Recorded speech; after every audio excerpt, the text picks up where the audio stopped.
welcome to the Science of Slink podcast with me, your host, Dr. Rosy Boa. That is a research doctorate, not a medical doctorate. I'm not a medical doctor. None of this is medical advice. And today I want to talk about how to learn pole dance at home. So presumably you know this, but in case you don't, I am a home pole dance teacher. So everyone that I work with, I work online. They got their own pole in their own space. I started teaching in 2018. So I've been teaching pole for a while now. I just realized how close I am to 10 years, and now I feel old. And I've been doing pole since 2012, so I've been at this for quite a while. And of course, as a scientist, I've always wanted to dig into the relevant research. So that's what I'm doing today, right? Pulling together some of those threads for things that you should know about if you are starting or continuing to work at learning pole dance at home. My hope is that you're gonna have some really concrete takeaways from today that you can take and apply right away to your home pole practice, wherever you are, whether you're super experienced or brand new to it. You just bought your pole and you're like, I'm ready, what do I do now? Well, I shall tell you what my recommendations are. So we'll talk a little bit about the evidence about how effective home-based exercise can be and some tips and tricks to help you stay with it, because I think motivation for a lot of folks tends to be the biggest challenge.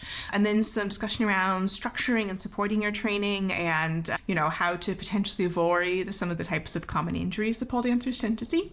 And then also really break down some of the big differences between having a home pole experience and a studio pole experience, because there are some specific differences that you may not have thought of that you're probably going to want to keep in mind, particularly if I train from my home, but if you are, doing any sort of training based on somebody who's teaching in a studio, there may be some differences that they may or may not mention that I would recommend you keep in mind. And then I'm finally going to wrap up with some of my specific recommendations for what I would do, right, if I were you, and training pole at home, and things that I would suggest to make your whole situation just a little bit easier, just a little bit nicer, a little bit more pleasant. And as always, this episode, like all my episodes, is brought to you by the members of the Science of Slink Home Pole membership.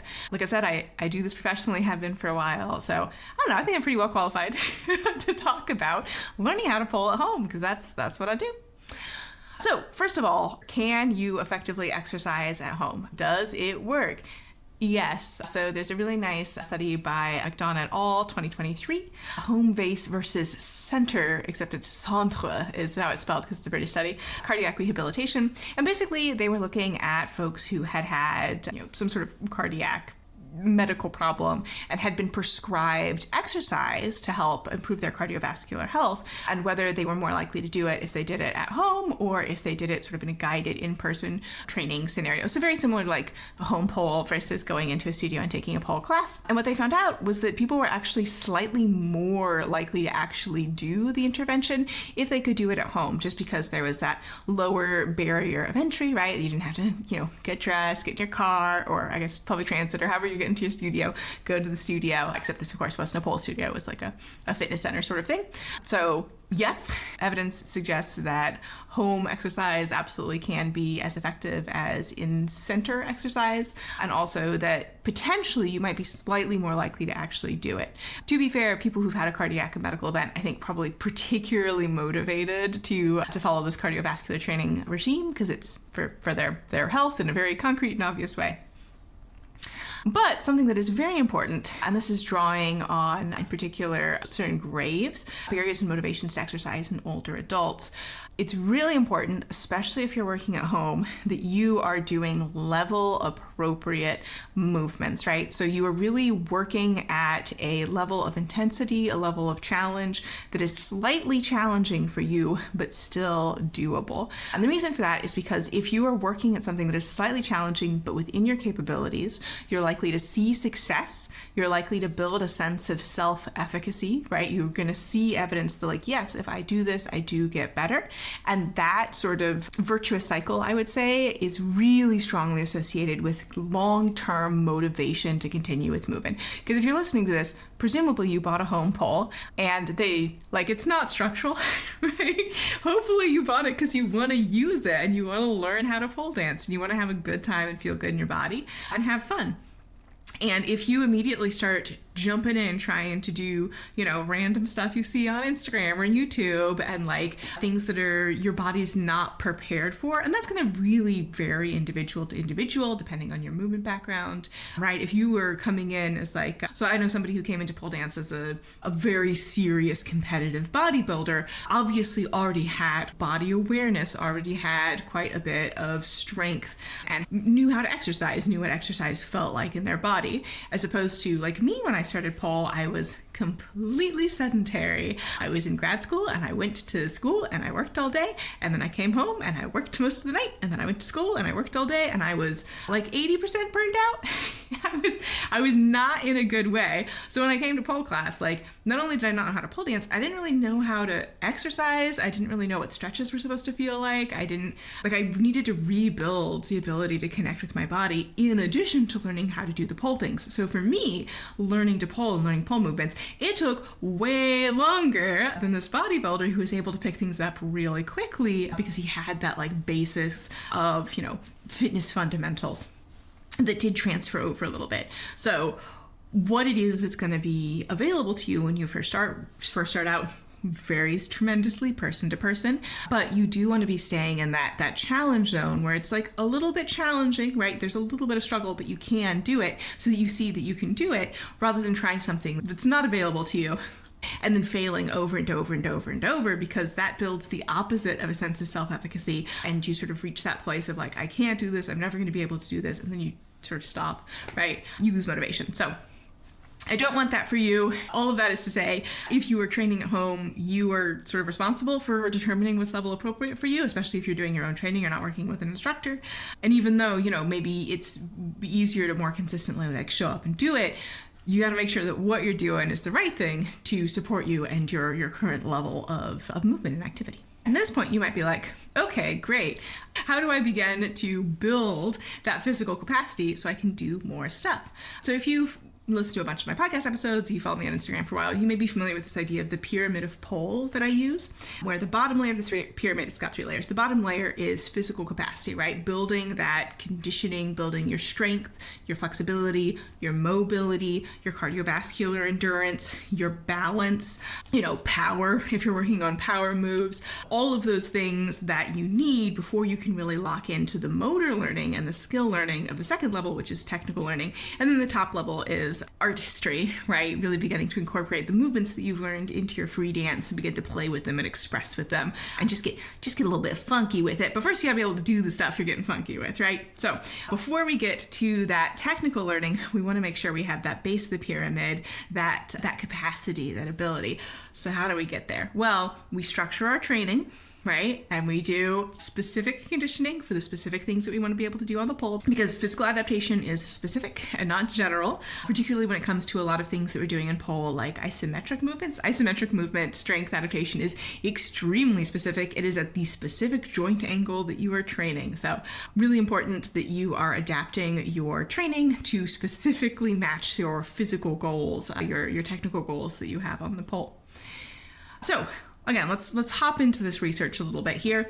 I strongly recommend you do cross-training and you do conditioning off the pole, even and especially if you are training at home. So we know from literature, so particularly Lee et al. 2019 and Nicholas et al. 2022, all citations are in the show notes, by the way, so you can always dig into those papers and learn a little bit more. Far and away, single most common injury we see in pole dancers is the shoulder. So if you do nothing else, I would recommend you do off-pole conditioning for your shoulders, especially working on external rotation in an overhead position, right? So like this, if you're watching on the video. If you're not, I just did what I just said. I reached up overhead and I found external rotation in the shoulder joint. That is a really supported position. It helps to, sort of like 3 sets of muscles that attach to your shoulder blade, and really focusing on that means that you're using all 3 of them and not just the one. It helps to preserve space here in the acromion process for your nerves to go down your arm, so you can help reduce the chances of nerve impingement. Really, really important to support our shoulders.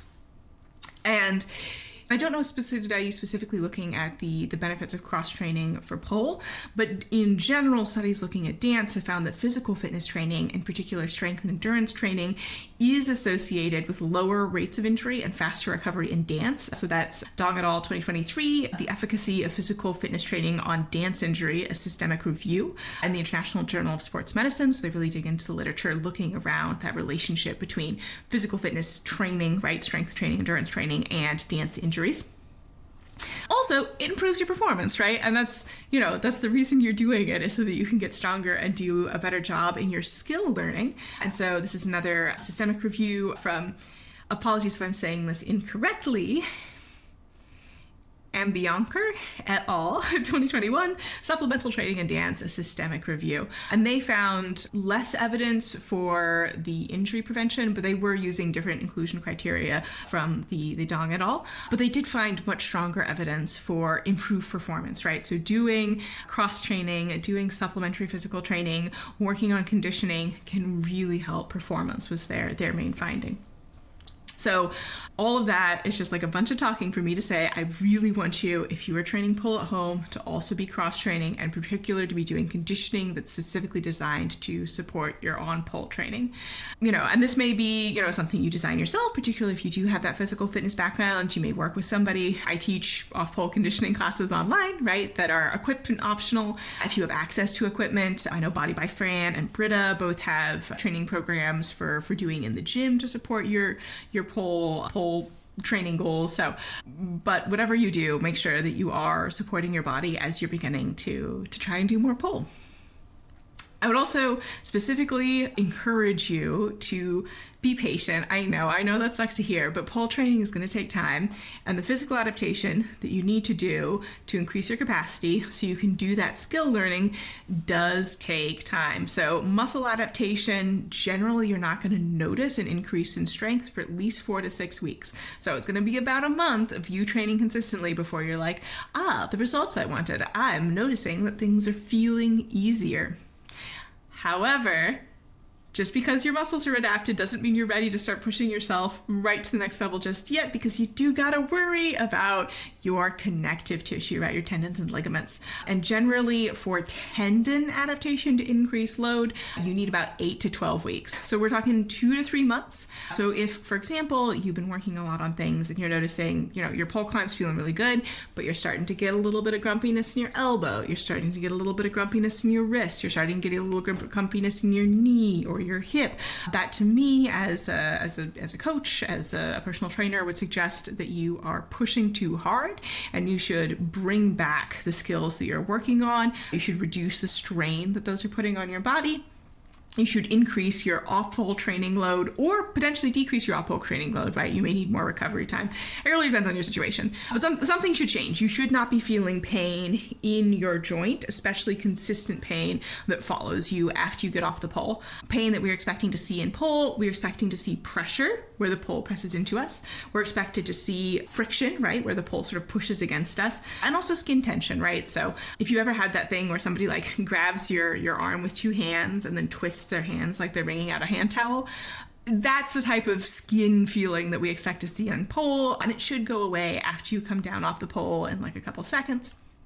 It may feel a little bit red, it may feel a little bit inflamed, you may get some bruises, but that should cut out pretty quickly, pretty much immediately as soon as you get off the pole. If you're feeling longer term pain, if you're feeling pain in the joints, if you're feeling like a lot of tenderness, if you're feeling a lot of delayed onset muscle soreness or DOMS, and if you're noticing signs that your body maybe has not had enough time to slowly adapt to the extra load that you're putting onto it, just take some extra time, give it time to adapt, do your conditioning, support yourself, and be patient. I know, it sucks. Someone likes to hear, it's going to take forever. It's not going to take forever, but it is going to take at least a couple months. So give yourself that grace period. Know that going in. Now some considerations that are specific for home polers that people who've only taught in studios or predominantly taught in studios may not be keeping in mind, but that I recommend that you do as a home pole dancer.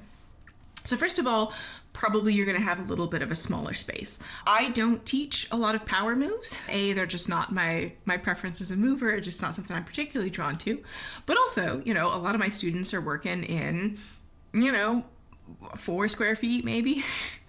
right? You know, they're dancing in their kitchen because that's where they've got hard floor and they can put their pole up, right? So really big movements, particularly on spin pole, power moves, really big spins, I don't generally teach, and I don't generally recommend for home pullers unless you've got like a really ideal setup, in which case, you know, go wild, enjoy yourself, but most of us don't, right? And if you've ever seen videos, I use a fisheye lens, so my studio is not as big as it looks on camera. Let me tell you, I do have to think about not kicking things. So it is definitely something to keep in mind. If you're interested in training things at home, there are probably going to be some movements that are just not going to work in your space size-wise, and that's fine. It's just the reality of it, right? Just like there's probably going to be some movements that you can't do for ceiling reasons. So I don't teach a lot of tumbles because, you know, I'm very lucky. I have 10-foot ceilings, but that is quite tall for a building, certainly in the United States. And most people don't have that, right? And I've danced in much shorter rooms before. I think probably 6 foot was my shortest, and I kicked the ceiling a lot trying to do stuff. So you're probably just not going to have as much space vertically, horizontally. Know that you're not going to be able to fit all movements into a home pole space, but there's still plenty that you can do. There's still lots to explore. It's just not going to be everything. Also, something to keep in mind is differences in floor covering, and this is really going to be specific to your situation, right? So if you're on carpet, sliding around a lot is probably not going to feel as good as it does if you are on something slipperier. And there's certainly things you can do. So there's a type of garment called like trash bag pants. I will say they tend to be made for dancers, and the size range is very bad, but any sort of like slippery, slithery kind of polyester material can slide pretty well on carpet, so that's an option. You can also use pieces of paper or like junk mail, especially like that glossy junk mail, that sort of thick cardboard. You can use that as a protective layer to slide around on carpet. That's an option, but you're probably not going to enjoy doing a bunch of sort of like slipping across the surface motions on carpet the way that you might on harder floor. And even if your floor is harder, if you have something like really textured tile, if you have something with a lot of grout, things where there's a lot of skidding are probably just not going to feel as good. If you have a floor without a subfloor, right, that doesn't have as much give, you're probably not going to enjoy things like shoulder stands or things where you're really putting parts of your body on the floor quite as much. If you are in an apartment, right, or if you have upstairs or downstairs neighbors, probably you're not going to want to do a bunch of jumps. So there's just things to keep in consideration for your situation and your environment. Also, you know, moving obstacles, you know, pets. A lot of my students have cats in particular who really enjoy being involved with the dance experience. So keeping that in mind when you're moving, keeping that situational awareness, you know, things like kids or just objects you have around, furniture, all of these things are going to contribute to what you can and can't do at home. And it probably just means there's some things that you're going to choose not to train because they are not convenient or reasonable in your space. And that's fine, right? But good to keep that in mind when you're thinking about what your goals are and what your movements are. What are my specific recommendations for people who are interested in learning to pole at home? So the first thing that I would recommend is for the first little bit, especially if you're coming from not particularly active background like I was, I would start with one pole training session a week. And I know it's there, it's in your space. It's very tempting to get like a little bit every day. But as you're ramping on, as you're increasing, again, start with one a week. And then wait until you're not sore anymore to continue. And if you're consistently getting sore, and particularly if you're consistently getting really sore, I would reduce your intensity. If you've been practicing for an hour, maybe try doing half an hour. Or if you've been doing, 20 reps of something, maybe you try doing 5 reps of something, and just see if you can't get that recovery time down a little bit. Also, absolutely support yourself with off-pole conditioning, and particularly with off-pole conditioning that's specifically designed to support you in your pole dance. That's why I teach my online classes the way that I teach them. They actually are designed to go specifically with the pole classes that I teach. They all work together. And I am a certified pole strength and conditioning specialist. It's something that I specialize in. I only work with pole dancers. I only train pole dancers. It's the only thing I do. So very much my wheelhouse. But even if you're not working with me, definitely recommend getting that conditioning in and helping to support your body through this adaptation to specific load that you're interested in. Also, really focus on level appropriate movements. Now, there is something available to everybody in pole, right? Whatever your body is like, whatever you're interested in doing, however you're coming to the apparatus, there's going to be something that's available to you. But not everything is going to be available to you. And a big part of being successful as a new pole dancer is finding and choosing things to work on that are really appropriate for you and your body. And that doesn't just mean somebody on Instagram said this is a beginner move. That is not a good way to determine what you have the capacity for. You determine what you have the capacity for based on your actual physical capacity and the demands of the movement. And if you're not sure how to do that, this is a good place to talk to a pole teacher, right? You don't need to, but working with a pole teacher, one of the big benefits is that we've watched a lot of people pole dance. We understand the mechanics of the moves. Hopefully everyone who's teaching pole does, and can offer suggestions and modifications and options that are going to help meet you where you are at and help speed up your learning process, right? That's really the big benefit of working with a teacher, is that you can do things faster because we know how things are structured, and I can look at you and be like, okay, yes, so I want you to try this variation instead, see how that feels. Okay, does that feel better? Excellent. And then, okay, so I see this is where if you want to do the first variation, you're going to want to support your on pole movement with some off pole movement, and here's what I'd recommend. So having the benefit of that knowledge and experience and understanding can help you make progress faster on pole. That's one of the big benefits of working with the teacher. And the other one is ideally structuring. So I spend a lot of time structuring all my curriculum to work together. So the conditioning supports what we're doing on the pole, and then the freestyle work that we do, helps to play with the themes that we're playing with on the pole, blah, blah, blah, right? It all works together. And that's part of the service that I offer, is doing all that organizing for you, doing all that structuring for you. Which leads me nicely into a discussion of probably the easiest way to work with me if you are interested in bringing some more structure to your home pole, is my membership, the Science of Slink membership. So basically, the way it works is you sign up for the membership. It's month to month. I don't have like a specific contract. And if you ever need to pause for a month, you can absolutely do that. If you get injured, you're going to be out of town or whatever. And over the course of the month, we'll have a specific movement theme, and we will be building on that theme all month in all the classes.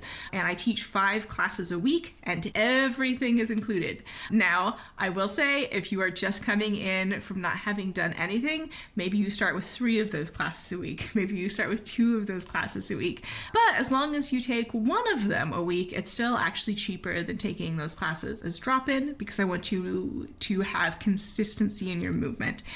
I think this is one of the things that people who are newer to fitness don't necessarily understand, especially if you've had a lot of people be like, pain is weakness leaving the body, blah, blah, blah.